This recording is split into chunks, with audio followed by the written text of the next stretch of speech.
भगवान शिव से बड़ा कोई श्री विष्णु का भक्त नहीं और भगवान विष्णु से बड़ा कोई श्री शिव का भक्त नहीं है। इसलिए भगवान शिव सबसे बड़े वैष्णव और भगवान विष्णु सबसे बड़े शैव कहलाते हैं।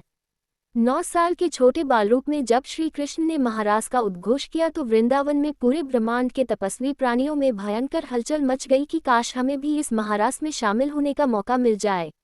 दूर दूर से गोपियां, जो कि पूर्व जन्म में एक से बढ़कर एक ऋषि, मुनि, तपस्वी, योगी, भक्त थे, महारास में शामिल होने के लिए आतुरता से दौड़े आए। महारास में शामिल होने वालों की योग्यता को परखने की जिम्मेदारी थी श्री ललिता सखी की, जो स्वयं श्री राधा जी की प्राणप्रिय सखी थी और उन्हीं की स्वरूपा भी थी।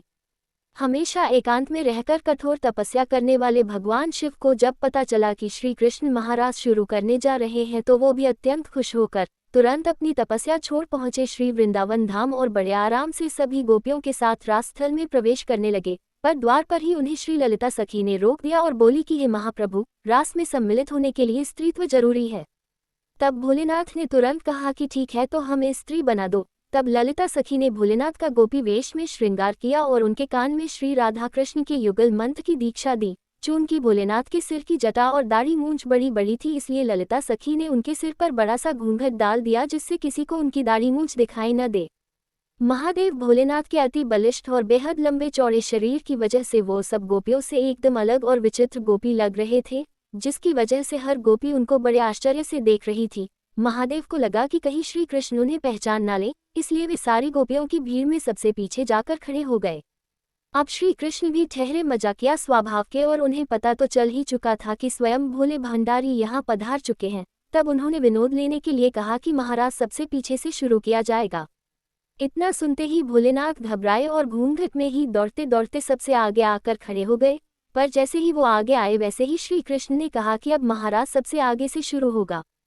तब महादेव फिर दौड़कर पीछे पहुंचे तो श्री कृष्ण ने फिर कहा रास पीछे से शुरू होगा। तब महादेव फिर दौड़कर आगे आए। इस तरह कुछ देर तक ऐसे ही आगे पीछे चलता रहा और बाकी की सभी गोपियां आश्चर्य से खड़े होकर श्री कृष्ण और श्री महादेव के बीच की लीला देख रही थी।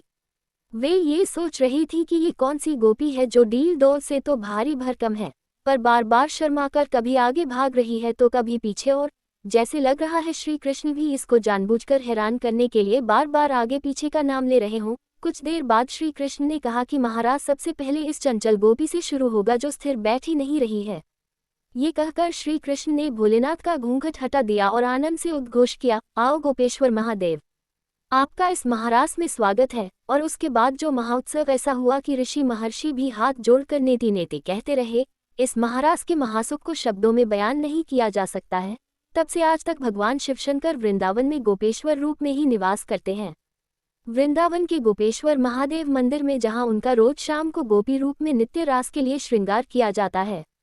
श्री गोपेश्वर महादेव का दर्शन और इनकी इस कथा का चिंतन करने से श्री कृष्ण की भक्ति में प्रगाढ़ता आती है और इस कलियुग में भक्ति ही वो सबसे सुलभ तरीका है जो इस लोक के साथ परलोक में भी सुख प्रदान करता है।